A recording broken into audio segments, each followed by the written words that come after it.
Antes de começar o vídeo, não se esqueça de deixar o like e se inscrever no canal. Prepare-se para descobrir o que nunca deveria ter sido revelado. O interior do estado do Maine, nos Estados Unidos, abriga uma vasta extensão de florestas intocadas, colinas enevoadas e estradas esquecidas pelo tempo. Em meio a esse isolamento, a apenas alguns quilômetros de um vilarejo sem nome, ergue-se uma casa de arquitetura gótica, com telhado inclinado, janelas estreitas e uma chaminé de pedra antiga. A Casa Caldwell. Assim ficou conhecida. Mas antes de ganhar esse nome, era apenas uma propriedade herdada por um homem chamado Henry Caldwell, em 1966. A família Caldwell mudou-se para lá no início do outono daquele ano. Henry, sua esposa Eleanor, e os 3 filhos, Thomas, de 12 anos, Abigail, de 9, e o pequeno Jonathan, com apenas 5. Vizinhos diziam que era uma família comum. Reservada, sim, mas educada. Cumprimentavam à distância, mantinham o gramado cortado e frequentavam a igreja local uma vez por mês. O suficiente para parecerem normais. Normais o bastante para não chamarem atenção. Mas também distantes o bastante para que ninguém os conhecesse de verdade. A casa, no entanto, já carregava rumores antes mesmo da chegada da família. Antigas histórias sussurradas por moradores antigos falavam de desaparecimentos na região desde a década de 1930. Crianças que nunca voltavam para casa. Sons noturnos vindos da floresta. Árvores que pareciam se mover com o vento, mesmo quando o vento não soprava. E, no centro disso tudo, aquela casa. Aquela estrutura feita de madeira escura, envolta por neblina nas primeiras horas da manhã, sempre fria demais, mesmo sob o sol de verão. Mas nada disso assustou Henry. Pelo contrário. Foi exatamente o isolamento da casa que o atraiu. Logo nos primeiros meses, algo mudou na rotina da família. As crianças deixaram de frequentar a escola. Eleanor foi vista cada vez com menos frequência no vilarejo. E Henry passou a viajar com frequência para fora do estado, sem explicar os motivos a ninguém. A casa ficava longos períodos em silêncio, como se estivesse abandonada. Mas não estava. Era habitada por algo mais do que apenas seus moradores. Em novembro de 1967, o xerife da cidade vizinha recebeu uma ligação anônima. A voz era baixa, sussurrada, e dizia apenas: eles estão todos virados para a parede. Quando o policial chegou à casa, encontrou as portas destrancadas. Nada fora do lugar. Sem sinais de arrombamento, de luta ou de roubo. Mas dentro, espalhados pelos cômodos, estavam os 5 membros da família Caldwell, todos mortos. Sem marcas de violência visíveis. Nenhum sangue. Nenhuma arma. Todos com o rosto virado para a parede, ajoelhados, como se estivessem rezando ou sendo punidos. O laudo da perícia foi inconclusivo. Nenhuma toxina, nenhuma causa aparente de morte. Nenhuma pista. Nenhum suspeito. Apenas o silêncio absoluto de uma casa que parecia ter parado no tempo. Mas o que transformou esse caso em lenda foi o que aconteceu depois. Na semana seguinte à descoberta dos corpos, os policiais responsáveis pelo caso começaram a relatar eventos estranhos. Objetos desaparecendo de suas casas. Pesadelos com as crianças Caldwell paradas ao pé da cama.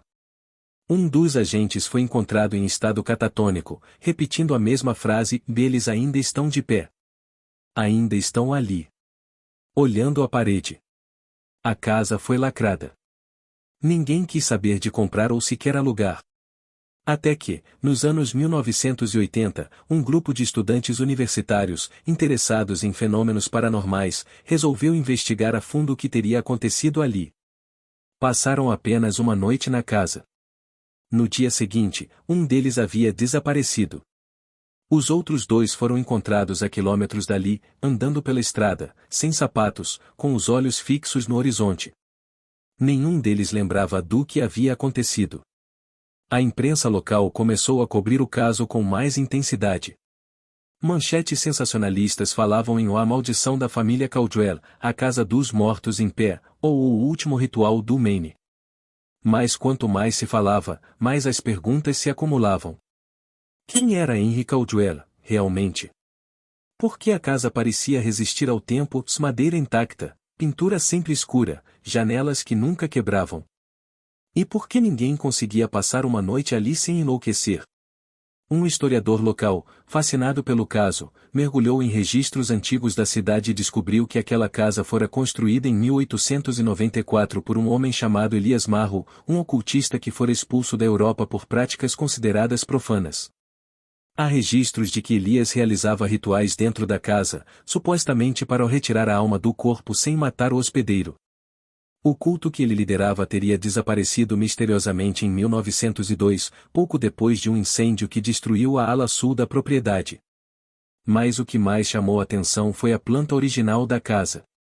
Em vez de corredores normais, a construção tinha passagens internas que levavam a quartos sem janelas. Quartos onde o som não ecoava. Quartos que não constavam nos registros da reforma feita por Henri Caldwell. Salas escondidas entre paredes. Cômodos que não deveriam existir. Nos porões, foram encontrados símbolos desenhados à faca no chão. Marcas circulares, palavras em latim arcaico, e um símbolo repetido dezenas de vezes, um olho fechado, com 3 lágrimas. Aos poucos, a teoria de que a família Caldwell fora vítima de algo muito mais antigo, algo que vinha da própria casa, começou a ganhar força entre estudiosos do oculto. A casa, diziam, não era assombrada. A casa era viva. E o que morava ali e nunca foi humano. Durante anos, a história da família Caldwell foi contada de boca em boca, alimentada por jornais locais, programas sensacionalistas e lendas urbanas que se misturavam com fatos reais. Mas quase ninguém sabia que, entre os destroços do passado, haviam registros. Arquivos. Fragmentos de uma verdade muito mais assustadora do que qualquer especulação. Em 1993, um investigador particular chamado Frederick Albright, ex-militar e especialista em casos paranormais, se interessou profundamente pelo caso. Sua motivação ia além da curiosidade. Sua irmã havia desaparecido no verão de 1974, após entrar na floresta próxima à propriedade Caldwell durante uma excursão escolar. Nenhuma pista foi encontrada. Mais relatos de colegas da época afirmavam que, momentos antes de desaparecer, ela dizia ter ouvido sussurros vindos das árvores, chamando seu nome. Frederick retornou ao local. A casa, ainda isolada e cercada por vegetação densa, estava intacta, como se o tempo não a tocasse. A madeira escura, que deveria estar apodrecida, parecia recém-tratada. As janelas, todas fechadas, refletiam o céu nublado como espelhos de água parada. Ao arrombar a porta dos fundos, Frederick não encontrou poeira, nem teias de aranha. O interior da casa estava limpo, como se ainda fosse habitado. No porão, ele encontrou o que mudaria para sempre o curso daquela investigação, uma pequena caixa de madeira, trancada com correntes. Dentro, havia documentos antigos, gravações em fita cassete e fotografias tiradas entre 1966 e 1982, o período em que os Caldwell viveram ali. As fotografias mostravam cenas comuns, de aniversários infantis, ceias de Natal, piqueniques no quintal. Mas havia algo de profundamente perturbador nos rostos das crianças. Os olhos, mesmo sorrindo, pareciam vazios. Abigail, a filha do meio, aparecia em várias imagens usando uma venda nos olhos. Em outras, Thomas, o mais velho, aparecia de costas, com as mãos pressionadas contra as paredes da casa, como se estivesse ouvindo algo vindo do outro lado. Em uma das fitas, gravada em agosto de 1980, a voz de Henri Caldwell podia ser ouvida. Ele recitava algo em latim, repetidamente, por mais de 1 hora. À medida que a gravação prosseguia, sons estranhos surgiam ao fundo, passos arrastados, batidas secas, e uma espécie de respiração profunda, mas não humana. A voz de Henri se tornava cada vez mais urgente, quase suplicante, até cessar abruptamente. No final da fita, apenas o som de algo sendo arranhado, como unhas tentando escapar de dentro de uma parede. Esses arquivos nunca chegaram ao público. Foram arquivados em segredo por Albright e depois ocultados por investigadores independentes que temiam o alcance da verdade. Mais cópias clandestinas circularam em círculos fechados de pesquisadores do paranormal, dando origem a uma nova teoria: os Caldwell não foram apenas vítimas, foram facilitadores. Um dos papéis encontrados na caixa mostrava um desenho rudimentar da planta da casa, com marcações feitas à mão. Embaixo da escada principal, escondida por uma parede falsa, havia uma passagem secreta que levava a um compartimento minúsculo. Dentro desse compartimento, Albright encontrou um único objeto, uma estátua de pedra negra, representando uma figura humanoide ajoelhada, com a cabeça virada para a parede e sem rosto. Especialistas que analisaram o objeto disseram que não se parecia com nada conhecido na arte religiosa ou pagã. Sua origem, composição e simbolismo permanecem desconhecidos até hoje. Mas uma coisa era clara: o símbolo do olho fechado com 3 lágrimas estava esculpido em sua base. A investigação de Frederick Albright não duraria muito. Pouco tempo depois de encontrar os arquivos, ele desapareceu misteriosamente. Sua casa, onde armazenava os documentos originais, pegou fogo durante uma madrugada. Nenhuma evidência foi recuperada. Sua esposa e filho nunca mais foram vistos. Apenas uma nota, escrita à mão e deixada no capô do carro incendiado, dizia: "Algumas verdades não são para serem desenterradas." A essa altura, a história da família Caldwell havia ultrapassado o folclore. Era agora um enigma envolvendo desaparecimentos, ocultismo, fenômenos sobrenaturais e uma casa que parecia engolir aqueles que ousavam investigá-la. Mas a pergunta que ninguém ousava responder era: o que realmente morava naquela casa? O tempo passou. A história da família Caldwell adormeceu nas sombras da memória coletiva. O caso, já antigo, deixou de ser comentado nos jornais e passou a viver apenas nos becos escuros da internet, nos fóruns esquecidos, entre pessoas obcecadas por mistérios sem resposta. Mas em 2017, um nome ressurgiu. Daniel Kepler, professor de Simbologia e Religiões Comparadas da Universidade de Vermont, publicou um artigo acadêmico intitulado Estruturas que repetem o vazio, o simbolismo do olho fechado. Nele, entre estudos históricos e interpretações teológicas, havia uma referência direta à casa dos Caldwell. Kepler, descrito por seus alunos como cético, metódico e frio, decidiu seguir o rastro que Albright havia deixado. Usando os dados resgatados digitalmente por entusiastas do paranormal, Kepler conseguiu localizar o terreno onde a casa permanecia. Ao contrário do esperado, ela ainda estava de pé. Intacta. Intocada. Como se o tempo não tivesse alcançado aquele lugar. Sem avisar ninguém, Kepler viajou até o local e passou 3 noites sozinho na propriedade. O que ele viu, só o que registrou, transformaria a investigação num pesadelo ainda mais profundo. Em seu diário digital, que foi sincronizado automaticamente com a nuvem da universidade, ele relatou que ao adentrar a casa, foi tomado por um silêncio impossível. Um silêncio que parecia absorver o som dos passos, da respiração, do próprio pensamento. "É como se a casa estivesse ouvindo", escreveu. No segundo dia, encontrou um alçapão sob o soalho do antigo quarto de Abigail. A madeira ali era diferente. Mais escura. Mais pesada. Ao forçá-lo, descobriu um espaço oculto, um compartimento onde o ar era mais frio e úmido, como se jamais tivesse sido tocado por luz. Dentro, havia um corredor estreito feito de pedra bruta, que levava a um único quarto sem janelas, sem ventilação, sem qualquer marca de construção moderna.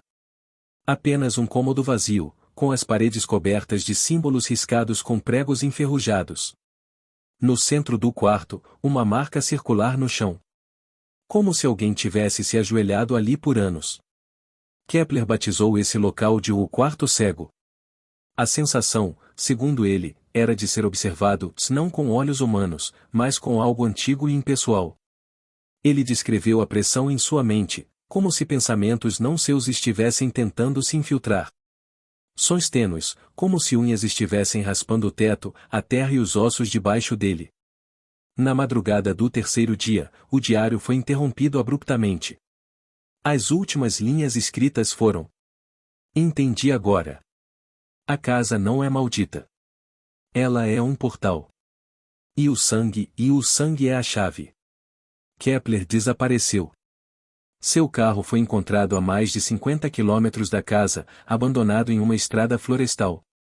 No banco do passageiro, havia apenas um livro aberto com as palavras Onovidiantur ou latim para o que não sejam vistos. Após sua ausência, a universidade vasculhou seus arquivos pessoais. Em seu notebook, havia imagens capturadas por uma câmera de visão noturna. As fotos mostravam o quarto cego. Mas o mais perturbador eram os registros em sequência. A cada foto tirada em minutos diferentes, a posição dos símbolos nas paredes mudava. E no centro do quarto, a marca de joelhos no chão ficava cada vez mais funda. Como se algo invisível estivesse voltando. Ou acordando. Céticos afirmaram que tudo não passava de manipulação digital. Mas especialistas forenses, ao analisarem os metadados das imagens, garantiram que nenhuma alteração foi feita. Aquela foi a última investigação documentada dentro da casa Caldwell. Após o desaparecimento de Kepler, o local foi interditado por ordem judicial. Mas algumas semanas depois, foi descoberto que um grupo de adolescentes invadiu a casa e transmitiu uma live pelas redes sociais. A live durou apenas 4 minutos antes de sair do ar. O que foi capturado nesse tempo foi o suficiente para provocar pesadelos em milhares de pessoas. Durante a transmissão, os jovens exploravam o andar de cima. Riam, zombavam. Mas ao entrarem no antigo quarto de Jonathan, a conexão falhou. Nos segundos finais do vídeo, a imagem congelou. Mas um frame permaneceu visível, um reflexo no espelho quebrado do quarto mostrava uma figura parada atrás deles. Ajoelhada. Virada para a parede. A polícia não encontrou os adolescentes. No relatório oficial, consta um desaparecimento sem vestígios. Imagens inconclusivas. Área lacrada novamente. Mas o reflexo ainda está arquivado. Aqueles que o estudaram, quadro a quadro, dizem que a figura não era um dos jovens. Era menor. Tinha os braços desproporcionalmente longos. E nenhum rosto visível. Antes da casa ser a morada dos Caldwell, antes mesmo da cidade ao redor existir formalmente, havia apenas floresta. Árvores centenárias, trilhas esculpidas por animais antigos, e um pedaço de terra que os povos nativos evitavam a qualquer custo. Para eles, aquela região não era apenas amaldiçoada, era sagrada. Não no sentido de proteção divina, mas de contenção. A terra ali não deveria ser perturbada. Mas em 1894, um homem chamado Elias Marrow chegou àquela região com um propósito. Acreditava que havia portais escondidos no mundo, fronteiras sutis entre planos de existência, e que certos lugares, quando preparados com os símbolos corretos e os sacrifícios certos, poderiam ser moldados para abrir passagens. Não para o céu. Nem para o inferno. Mas para um espaço entre os mundos. Um vazio vivo. Um olho que observa por dentro. Marrow não era um homem comum. Ele vinha de uma linhagem europeia antiga, ligada a sociedades herméticas que haviam sido banidas durante a Inquisição. Em sua juventude, fora expulso de seminários e universidades por defender ideias que uniam teologia, geometria sagrada e invocação através da repetição sonora e simbólica. Ele acreditava que a arquitetura era uma linguagem viva, e que casas, templos e torres podiam ser escritas como orações ou como convites. Elias construiu a casa em exatos 44 dias. Nenhuma madeira foi trazida de fora, tudo foi retirado da floresta ao redor. Ele dizia que a matéria devia o conhecer a terra onde repousa. Cada tábua foi marcada com símbolos. Não visíveis a olho nu, mas entalhados de maneira superficial, como se estivessem escondidos sob camadas de verniz. O projeto da casa não seguia nenhum padrão conhecido. Havia ângulos impossíveis, corredores que pareciam maiores por dentro do que por fora, e salas onde o som se tornava errático, às vezes amplificado, às vezes completamente absorvido. Era uma casa construída para ser ouvida por algo que não falava. Relatórios históricos descrevem que, durante a construção, Elias contratou 5 homens locais para ajudá-lo. Nenhum deles sobreviveu mais de 3 meses após o término da obra. 2 morreram de febre súbita. 1 desapareceu. E os outros 2 foram encontrados mortos na floresta, com os rostos devorados por animais ou por algo que nunca foi identificado. Suas mãos estavam amarradas atrás das costas, e seus corpos apontavam para a direção da casa. Em 1895, Elias passou a viver sozinho na propriedade. Durante o dia, era visto colhendo ervas, desenhando símbolos no chão e murmurando em línguas mortas. À noite, luzes estranhas eram vistas através das janelas, pulsando como faróis orgânicos. A maioria dos moradores da região abandonou o local. Os que ficaram, trancavam portas e janelas antes do pôr do sol, e evitavam falar o nome de Elias em voz alta. Ele mantinha registros diários que foram encontrados muitos anos depois por arqueólogos e historiadores independentes. Neles, descrevia seus experimentos com sonhos lúcidos, estados de quase morte induzida, e o uso de um símbolo que, segundo ele, havia sido revelado por uma voz durante uma noite de completa escuridão, o olho fechado com 3 lágrimas. O símbolo, dizia Elias, era o selo de outro lado. Uma entidade sem forma, sem tempo e sem moralidade. Um observador antigo. Algo que existia não para destruir ou salvar, mas apenas para presenciar. E, ao ser chamado corretamente, o olho se abriria dentro da mente do invocador. E jamais se fecharia. Os rituais exigiam silêncio absoluto. Ajoelhar-se voltado para a parede, de costas para qualquer fonte de luz. O corpo deveria ser imerso em jejum, e a mente levada ao limite através da repetição contínua de versos em latim, extraídos de livros proibidos. Entre eles, uma obra conhecida apenas como Liber Nihilum, supostamente escrita por monges desertores do século XIII, cujas cópias foram queimadas quase por completo. Marrow teria obtido uma versão fragmentada e traduzido com a ajuda de monges romenos excomungados. Em seus últimos escritos, Elias relatava que as paredes estavam começando a respirar e que o chão pulsava quando o nome era dito 3 vezes em pensamento. Em dezembro de 1902, moradores da região relataram uma explosão de luz vermelha no céu. Uma vibração subterrânea percorreu o vilarejo e fez vidraças estourarem a quilômetros dali. Quando finalmente chegaram à casa, dias depois, encontraram o interior parcialmente queimado. Mas não havia corpo. Nenhum vestígio de Elias. Apenas um círculo perfeito desenhado no assoalho, coberto de símbolos escurecidos por cinzas. No centro do círculo, repousava uma pequena estatueta feita de pedra negra, com a inscrição do olho fechado. Era a mesma que Frederick Albright encontraria quase um século depois. Intacta. E, segundo especialistas em geologia, feita de um material que não correspondia a nenhuma rocha natural conhecida na América do Norte. A casa foi abandonada. O tempo passou. Mas os registros de Marrow sumiram misteriosamente dos arquivos históricos. Apenas cópias parciais, espalhadas entre colecionadores e ocultistas, sobreviveram.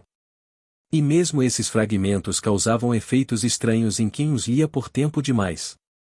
Em 1941, um professor de história chamado Richard Holloway, após estudar os textos de Elias Marrow por 10 dias seguidos, cometeu suicídio deixando uma única frase escrita com o próprio sangue. Ele está atrás da parede. E agora ele sabe meu nome. Durante todo o século XX, a casa foi vendida e revendida. Mas ninguém morava lá por mais de 6 meses. Até que, em 1966, a família Caldwell comprou a propriedade. E tudo recomeçou. A maioria das pessoas acreditava que Henry Caldwell era apenas mais um homem comum em busca de paz longe da cidade. Um pai de família, trabalhador, discreto, tentando criar seus filhos em um ambiente saudável, longe da violência e do barulho urbano. Mas essa era apenas a superfície, uma fachada cuidadosamente construída para ocultar uma verdade que poucos jamais suspeitariam. Antes de chegar ao Maine, Henry não era Henry. Seu nome verdadeiro, conforme descoberto por investigadores privados anos depois, era Henrique Marrow Caldwell. E sim, se ele era descendente direto de Elias Marrow, o ocultista que construíra a casa no final do século XIX. O sobrenome Caldwell fora adotado por sua família após a Primeira Guerra Mundial, numa tentativa de apagar o passado. Mas como todo sangue amaldiçoado, e o chamado retorna, geração após geração. Henrique cresceu sem saber a origem real de sua linhagem. Foi apenas aos 28 anos, após a morte misteriosa de sua mãe, que encontrou um baú escondido em um sótão em Vermont. Dentro, havia documentos antigos, uma cópia incompleta do Liber Nihilum, e uma carta endereçada a ele, escrita à mão por alguém que se identificava como o Guardião do Olho. A carta dizia: Você não escolheu nascer da linhagem de Marro. Mas o sangue escolhido carrega um fardo. O lugar de Elias espera pelo retorno de sua descendência. Ele abriu o primeiro selo. Cabe a você encerrar o ciclo, ou reiniciá-lo. Obcecado por significados, Henry abandonou sua carreira, vendeu tudo o que tinha e iniciou uma jornada silenciosa pelos Estados Unidos, procurando por respostas. Visitou bibliotecas interditadas, entrou em contato com grupos esotéricos, mergulhou em textos esquecidos da era pré-cristã. Tudo o levava de volta ao mesmo ponto no mapa, um pedaço de terra no Maine.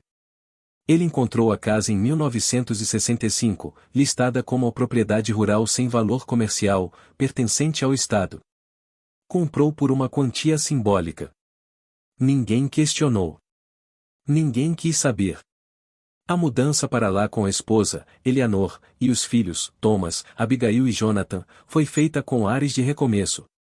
Mas, para Henry, aquilo não era um novo capítulo. Era a continuação de um ritual que seu ancestral havia começado. No diário pessoal encontrado anos depois, ele escrevia: A casa não está vazia. Nunca esteve. Ela sussurra de noite.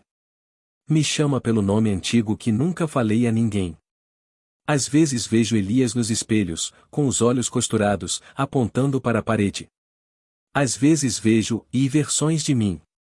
Durante os primeiros meses, Henry isolou completamente a casa.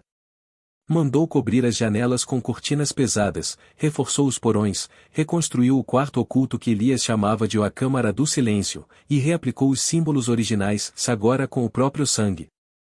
Ele sabia que, para reativar o portal descrito no Liber Nihilum, seriam necessárias 3 condições. Sangue da linhagem original, derramado voluntariamente. Um período de completa escuridão, durante o qual ninguém poderia ver o rosto do invocador.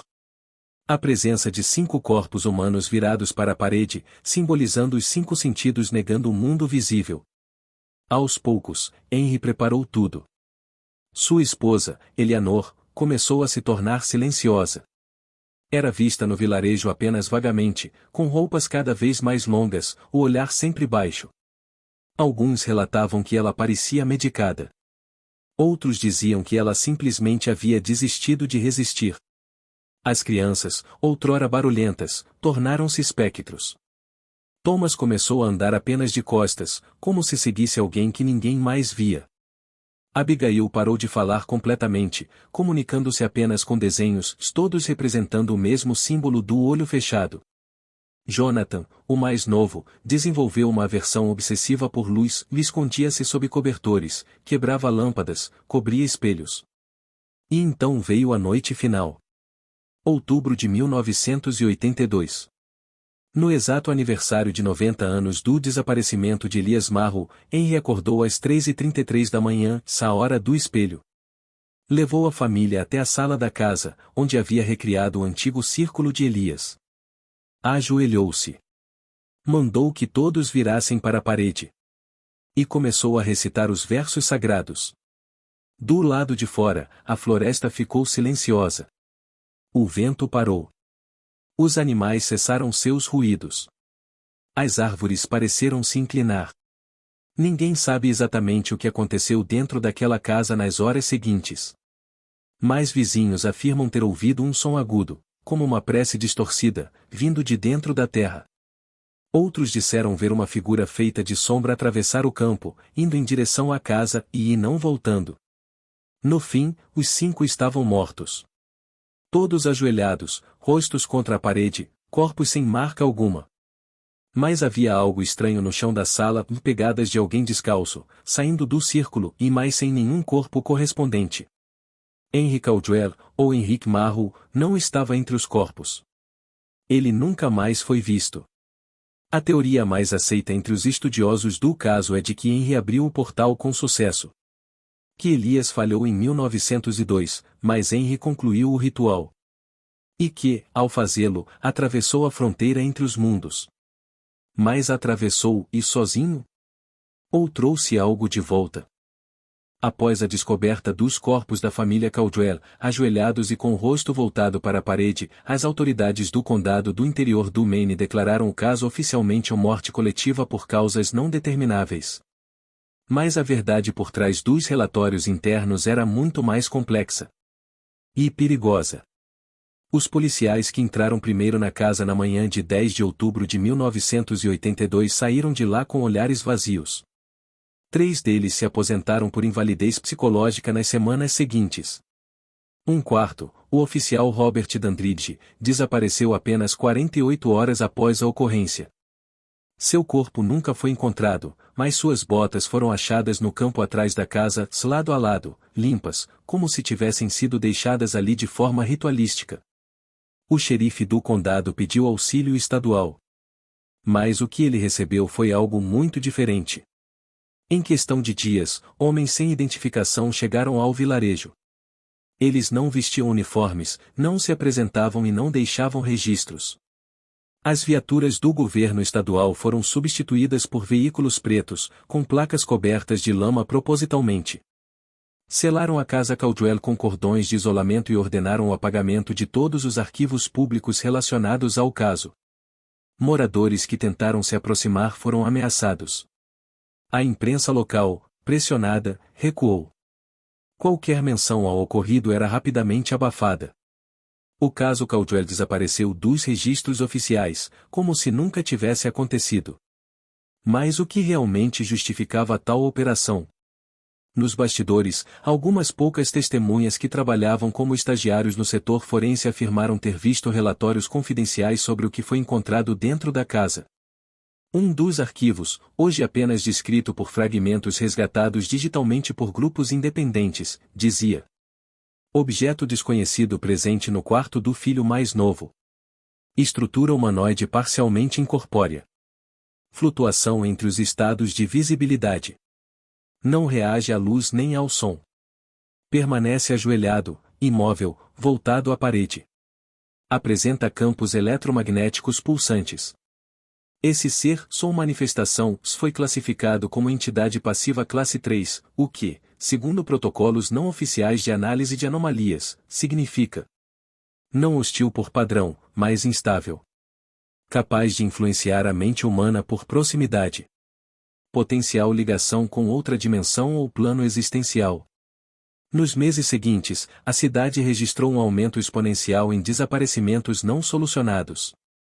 Pessoas relatavam sentir uma presença à noite, sombras que não obedeciam às regras da luz, sussurros nos cantos da casa mesmo sem ninguém por perto. Em muitos casos, os desaparecidos eram encontrados dias depois, ajoelhados em florestas, porões e galpões, todos virados para a parede, vivos, mas em estado catatônico. O padrão estava se repetindo. Nos bastidores, falava-se que o portal fora aberto com sucesso pelo próprio Henry Caldwell, e que algo, não se sabe o que, havia atravessado. O governo, em silêncio, instituiu uma zona de exclusão de 5 quilômetros ao redor da casa. Estações meteorológicas falsas foram instaladas, assim como sinalizadores militares, radares de proximidade e sensores térmicos. Os arquivos de satélite da região passaram a apresentar erros propositalmente inseridos, como se o espaço aéreo acima da propriedade estivesse editado em tempo real. Um dos satélites militares, o OV-9 Sentinel, capturou imagens da casa em infravermelho durante a noite de 23 de novembro de 1983.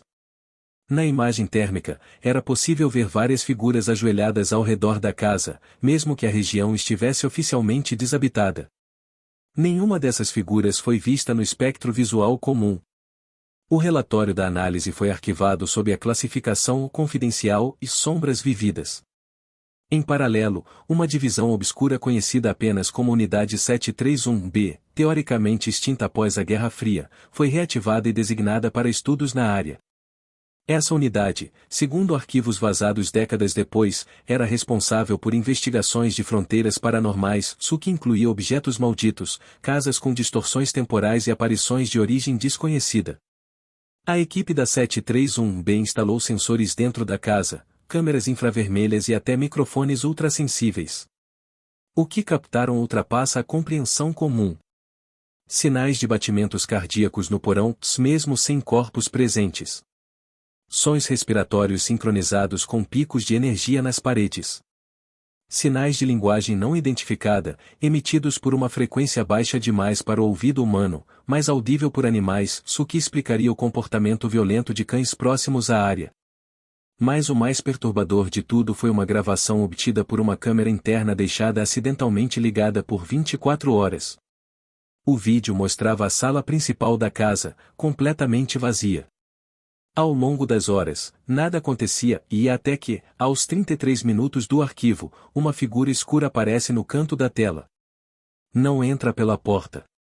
Não surge pela escada. Ela simplesmente está ali. Ajoelhada. Virada para a parede. No instante em que a figura surge, o vídeo apresenta um erro no som. Um zumbido constante começa a crescer. E então, por 5 segundos, uma voz surge, mecânica, desumanamente baixa, sussurrando uma frase em latim. O olho se reverteu. Agora olhamos por dentro. A fita termina em ruído. Após esse evento, a casa foi oficialmente lacrada com solda de titânio nas janelas e portas, enterrada sob concreto armado e coberta com uma estrutura falsa de vigilância florestal. Mas nada disso apagou os relatos. Até hoje, moradores antigos juram ouvir gritos abafados vindos debaixo da terra nas noites de lua nova. Outros afirmam que, se você encostar o ouvido no solo acima da antiga casa, consegue ouvir alguém respirando muito lentamente e se movendo atrás da parede. O que quer que tenha cruzado o portal não saiu caminhando. Não gritou. Não destruiu. Ele apenas ficou. E espera. Por quase 4 décadas, o caso Caldwell permaneceu enterrado, literalmente. A casa, agora encapsulada sob toneladas de concreto e aço, tornará-se invisível ao olhar comum. A zona de exclusão foi gradualmente abandonada e a vegetação recobriu os caminhos. Os agentes federais se retiraram com o tempo. Os equipamentos foram desligados. Os relatórios lacrados. Mas o que ninguém previu era que o silêncio não significava esquecimento. Tudo começou com um vazamento digital. Em 2013, um arquivo de 92 megabytes foi publicado anonimamente em um fórum obscuro da Deep Web, conhecido como Black Cell. O arquivo, intitulado CED 1982.transmission, trazia fotos, gravações e documentos classificados como confidencial 731B, exatamente os mesmos produzidos pela unidade que investigou a casa Caldwell após os eventos de 1982. Dentro do arquivo havia gravações de áudio com sussurros em latim, que quando invertidos formavam frases em inglês. Fotografias térmicas da casa com figuras humanoides flutuando acima do solo. Vídeos de adolescentes que reproduziam o ritual com sucesso parcial, registrando fenômenos inexplicáveis como distorções visuais, lapsos de tempo e olhos sangrando espontaneamente.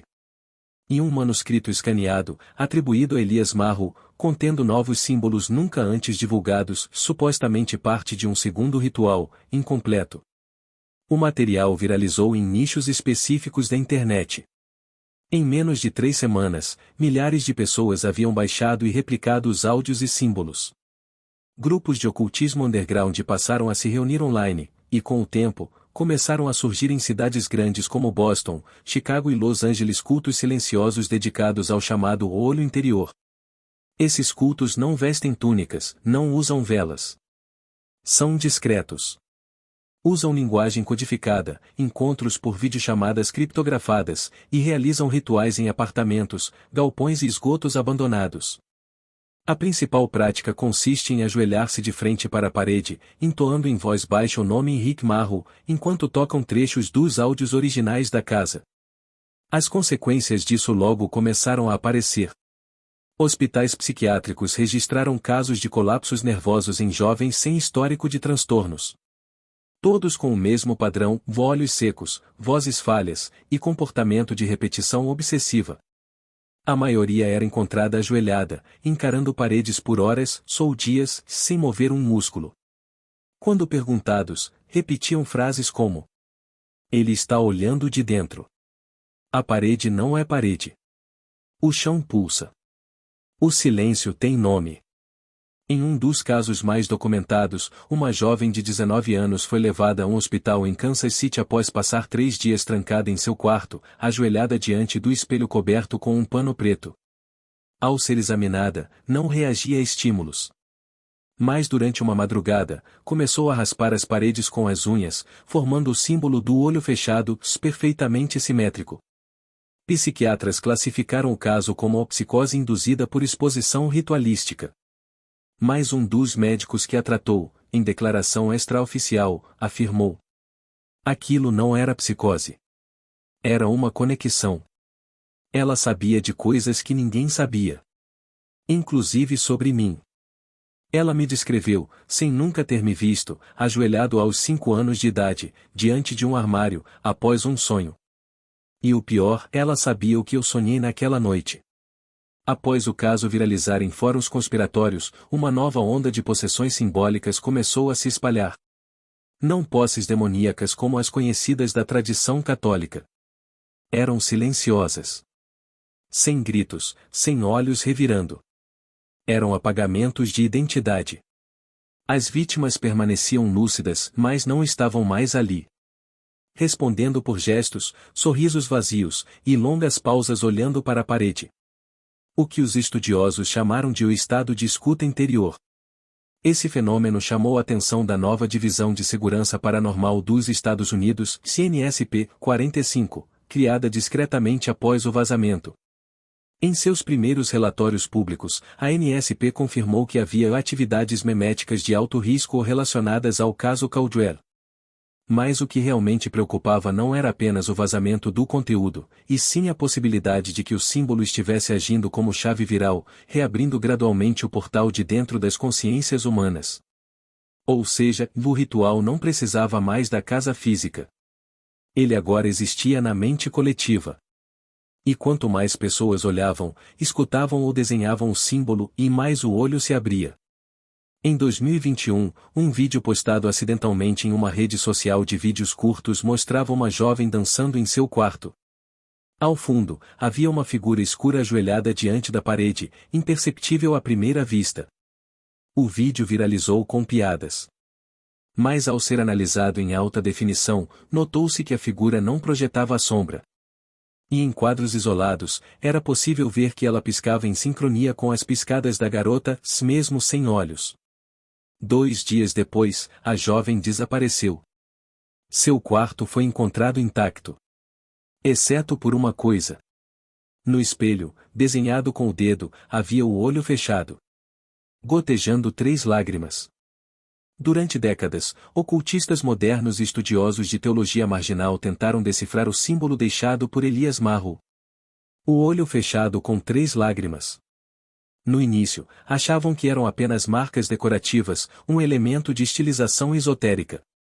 Mas aqueles que estudaram mais profundamente os fragmentos originais do Liber Nihilum, especialmente a versão que Elias traduziu, começaram a entender que cada lágrima representava uma fase do ritual, um estágio de abertura entre os mundos.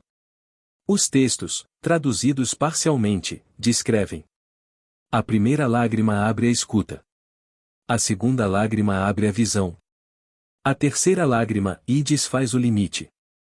O que Elias nunca revelou publicamente foi que as lágrimas não representam emoção ou dor, mas sacrifícios temporais, eventos sincronizados em pontos distintos da história, conectados por linhagem, sangue e memória.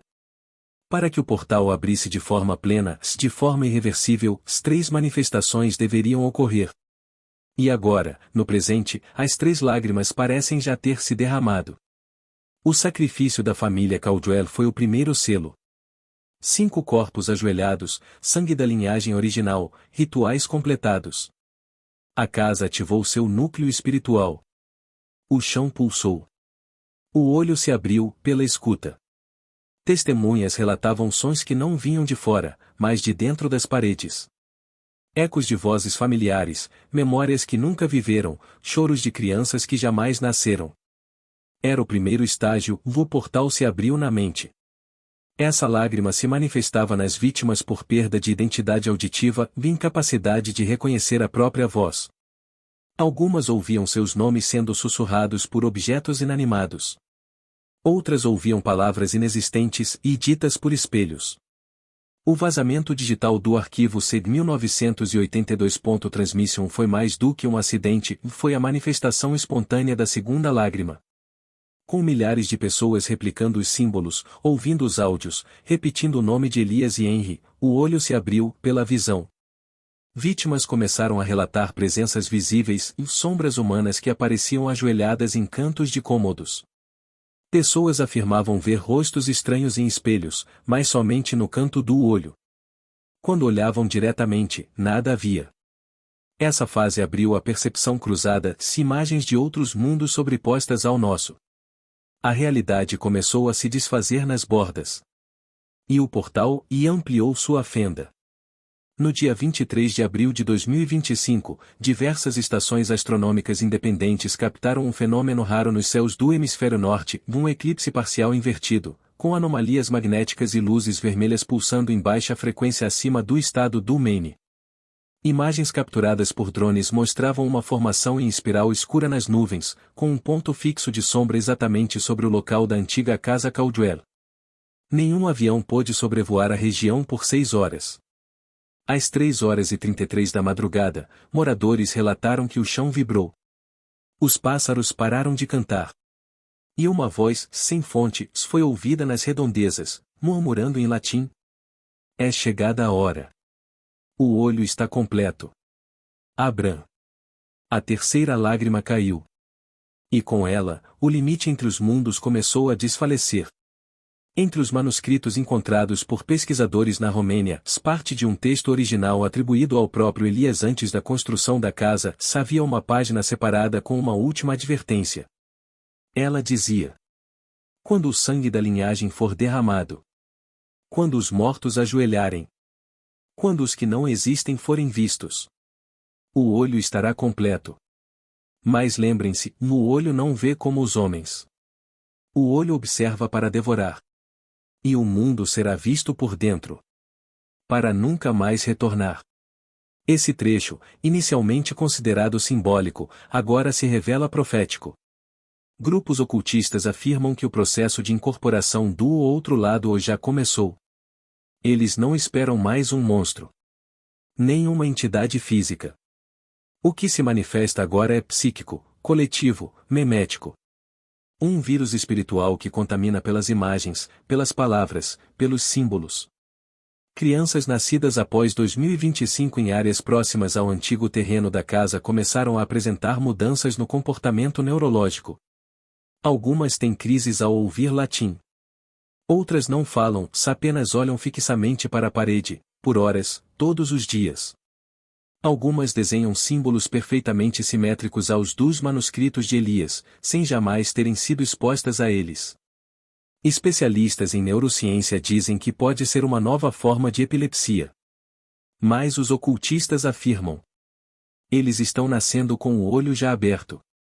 Em silêncio, sem manchetes, sem pronunciamentos, algo está acordando sob os alicerces do mundo. Após a terceira lágrima, e o eclipse distorcido de 2025, pesquisadores independentes, arqueólogos não convencionais e ufólogos obscuros começaram a relatar fenômenos que, até então, pareciam desconectados. Mas, ao serem colocados lado a lado, revelavam um padrão. Casas antigas ao redor do mundo começaram a se comportar como a casa dos Caldwell. Não é uma epidemia visível. Não envolve explosões ou desastres naturais. Trata-se de um enfraquecimento da realidade ao nível residencial, como se determinadas estruturas estivessem sendo lentamente absorvidas por uma força subterrânea, mental e simbólica. Caso 01 e a casa submersa de Cluj-Napoca, Romênia. Em Cluj-Napoca, no coração da Transilvânia, uma casa do século XVIII que havia sido restaurada como biblioteca local começou a emitir um zumbido de baixa frequência por 6 dias seguidos. Livros se abriram sozinhos, sempre nas mesmas páginas, em versos em latim e grego antigo. Moradores diziam ver luzes vermelhas sob o assoalho, mesmo com a fundação sendo de pedra. Pesquisadores identificaram que o símbolo do olho fechado, embora nunca reproduzido ali, apareceu espontaneamente em rachaduras na parede interna da cave. O edifício foi lacrado em fevereiro de 2026. Relatórios oficiais: um colapso estrutural por infiltração. Extraoficialmente, em caso 02, o chalé sem reflexo, Japão. No interior de Nagano, um antigo chalé de madeira passou a refletir imagens erradas nos espelhos internos. Turistas notavam que seus reflexos não se moviam junto com seus corpos, e às vezes sequer os acompanhavam. Em um vídeo viralizado e logo deletado, uma mulher demonstrava o espelho da sala, ela piscava e o reflexo não piscava. Em poucos dias, o chalé ficou conhecido como a Casa do Reflexo Atrasado. Grupos religiosos locais disseram que o local havia sido tocado por um kamioko, uma divindade vazia. Na parede do segundo andar, apareceu uma mancha escura, que com o tempo, formou 3 linhas em curva vertical. As autoridades alegaram mofo. Mas o fotógrafo que documentou a mancha morreu semanas depois, ajoelhado diante da parede do próprio estúdio. Na parede, um símbolo desenhado com o próprio sangue, formação espontânea de geometria não euclidiana no subsolo. Caso 03, a Igreja Invertida de Buenos Aires. Em um bairro periférico da capital argentina, uma antiga igreja abandonada foi reativada por um culto autônomo. Eles se denominavam Los Hijos do Interior. Reuniam-se à meia-noite, sempre voltados para a parede do altar, de costas para a cruz. As cerimônias eram feitas em silêncio absoluto. Não havia música. Apenas sussurros em espelhos de mão. Em abril de 2025, moradores ouviram um som vindo do subsolo, como se muitos passos andassem em círculos sob a terra. Dias depois, a igreja foi interditada. A cúpula, anteriormente côncava, apareceu completamente invertida, sem nenhum sinal de obra ou alteração. Geólogos não conseguiram explicar como a estrutura havia se invertido fisicamente. No chão da sacristia, marcas de mãos e joelhos, todas voltadas para a parede. Uma rede global de pesquisadores do oculto, conhecida como Vox Nial, propôs uma nova teoria.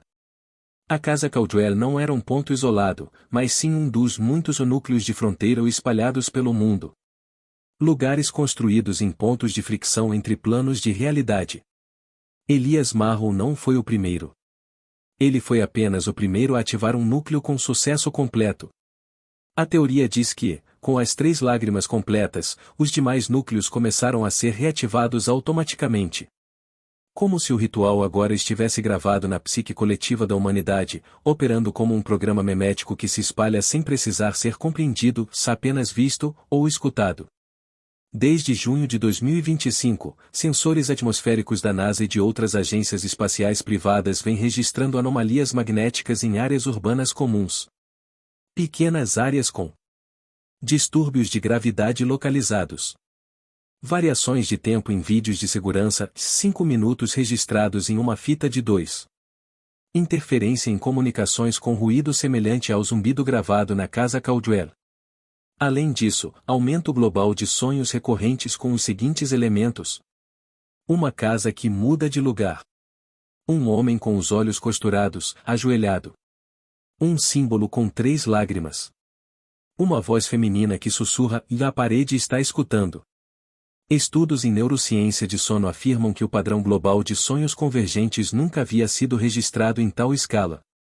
A Vox Nial acredita que, em breve, as casas não serão mais necessárias. O portal não precisará mais de chão. Ele será a própria linguagem. E será aberto com palavras. Durante anos, ocultistas, agentes silenciosos e acadêmicos marginalizados acreditaram que o ritual que Elias Marrow iniciou em 1893 terminava com a 3ª lágrima. Mas o surgimento de fenômenos cada vez mais intensos e fora de controle forçou os estudiosos a revisar a profecia original. Os mais ousados agora falam de um último estágio. Um estágio jamais escrito em papel, jamais falado em voz alta. A 4ª lágrima. Um termo sussurrado nos sonhos daqueles que viram o símbolo mais de uma vez. Uma última fase. A conclusão do que não deveria ser completado.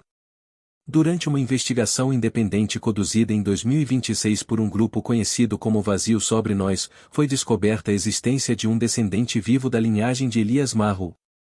Um homem discreto, registrado como Elliot Caleb Marty, nascido em 1985 em Vermont, com histórico apagado de infância, mudança constante de endereço, e um comportamento obsessivo com paredes, silêncio e luz artificial. Elliot passou anos internado em clínicas psiquiátricas de baixa visibilidade, nunca permanecendo mais de 8 meses em nenhuma. Seus registros mostravam um padrão. Sempre exigia que seu quarto não tivesse espelhos. Cobria janelas com papel alumínio. Dormia sempre virado para a parede. Em todas as entrevistas, afirmava: "Se eu olhar de volta, ele termina o que começou." Durante sua juventude, Elliot chegou a ser diagnosticado com esquizofrenia paranoide. Mas o que mais intrigava os médicos era sua capacidade de desenhar com exatidão matemática o símbolo do olho fechado com as 3 lágrimas, antes mesmo de o vazamento da SEG 1982. Transmission se tornar público. Ninguém sabia quem era seu pai. Sua mãe morreu em 1995, enforcada com lençóis amarrados no batente da porta, ajoelhada, virada para a parede. Na parede de seu quarto, escrita com giz preto, estava a frase: "Ele ainda está do outro lado. Mas está mais perto." Em julho de 2026, Elliot desapareceu da clínica onde estava internado há 4 meses. Os registros mostravam que ele foi visto pela última vez parado no corredor do 2º andar, encarando um ponto fixo da parede. As câmeras de segurança, por exatas 3 horas e 33 minutos, gravaram apenas ruído visual. Quando retornaram, o quarto estava vazio. Mas uma mensagem escrita com carvão estava no chão. "Eu preciso voltar para onde tudo começou." As autoridades jamais o encontraram. Mas um drone operado por investigadores do grupo Vox Nial capturou, 7 dias depois, imagens de uma figura caminhando pelo campo vazio onde antes ficava a casa Caldwell. Mesmo coberto por concreto, mesmo isolado, o local ainda pulsava como uma ferida aberta no mapa. A figura parou exatamente no centro da fundação original. Ajoelhou-se. E então encarou a parede invisível que já não existia fisicamente, mas existia dentro dele. Na madrugada do dia 6 de outubro de 2026, sensores climáticos em diversas partes do globo captaram uma vibração súbita, subterrânea, que não pôde ser atribuída a placas tectônicas. A origem? O mesmo ponto, as coordenadas exatas da antiga casa Caldwell. Satélites registraram uma coluna de escuridão estática que subiu do chão até cerca de 300 metros de altura, formando o que pesquisadores descreveram como uma sombra vertical que não obedecia às leis da luz. Na mesma noite, mais de 3.000 pessoas em diversos países foram internadas após colapsarem mentalmente, relatando todos o mesmo sonho. Estavam ajoelhadas. À frente, uma parede viva. A parede os encarava. E então, ela chorava uma 4ª lágrima. Essa lágrima não era representada por uma linha. Era uma abertura. Uma fenda. Um olho dentro do olho. A profecia de Elias, então, se revelou incompleta propositalmente. Ele jamais escreveu a última parte. Porque o que viria depois da 3ª lágrima era irreversível. Na gravação recuperada de um telefone encontrado na floresta próxima ao terreno, é possível ouvir uma única frase, falada por uma voz distorcida, gorgolejante, como se viesse de dentro de um corpo inundado. Quando a parede olha de volta, o que você é se desfaz. A parede que sempre foi símbolo de limite agora se tornava espelho. E aqueles que ousavam encará-la não viam mais o próprio reflexo. Via algo atrás. Algo que jamais deveria ter forma. A partir daquele dia, os fenômenos se aceleraram. Espelhos começaram a trincar espontaneamente em casas antigas. Gente começou a acordar com o corpo virado para a parede, mesmo que tenha dormido virada para outro lado. Câmeras de segurança gravavam pessoas paradas em corredores, imóveis, por horas, e depois, ao serem confrontadas, não lembravam de nada. Vozes começaram a surgir nos ruídos do rádio, sempre dizendo a mesma frase. Você olhou de volta.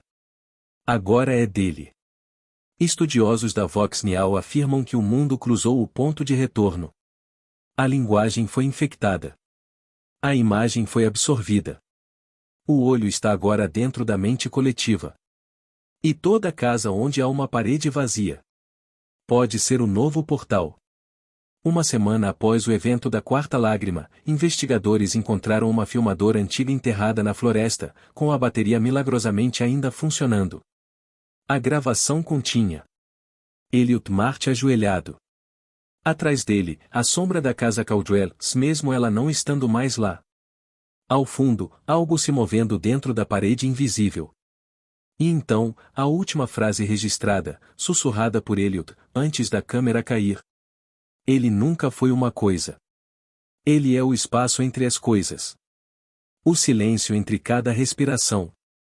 E agora, ele está em mim. A imagem final mostra os olhos de Elliot começando a costurar-se sozinhos, com fios invisíveis que desciam do ar, puxando sua pálpebra como se seguissem comandos antigos. Se você chegou até aqui, saiba. Você viu. Você leu. Você escutou. Isso significa que uma parte do olho já está em você.